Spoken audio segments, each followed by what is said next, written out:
Tenggat waktu habis, Panglima beberkan upaya pembebasan Kapten Philip yang diancam akan eksekusi. Tenggat waktu negosiasi diberikan KKB dalam pembebasan pilot Susi Air habis. Diketahui KKB memberikan tenggat waktu negosiasi hingga Sabtu 1 Juli 2023. KKB mengancam akan mengeksekusi Kapten Phillips jika negosiasi tidak berhasil. Dalam negosiasi tersebut, KKB meminta 3 tuntutan dari pemerintah. Namun polisi hanya akan mengabulkan 1 tuntutan, yakni uang tebusan. Meski sebelumnya KKB mengancam akan mengeksekusi Kapten Philip, namun pernyataan berbeda disampaikan Ketua Dewan Diplomatik dan Urusan Luar Negeri Papua Barat, Akaubo Amatusdo, yang mengatakan bahwa TPNPB OPM tidak akan melakukan eksekusi.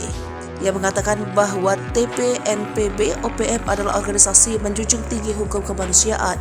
Menurut Akaubo, TPNPB OPM pimpinan Egyanus Kogoya tengah mencari solusi, bukan membunuh orang tak bersalah.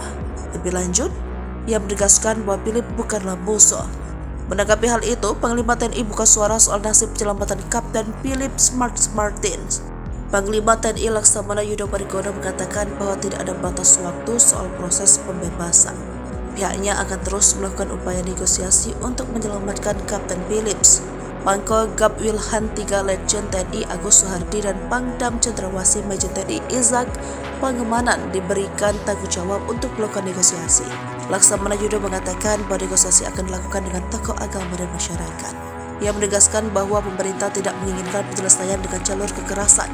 Hal itu karena bisa menimbulkan berdampak kepada masyarakat setempat.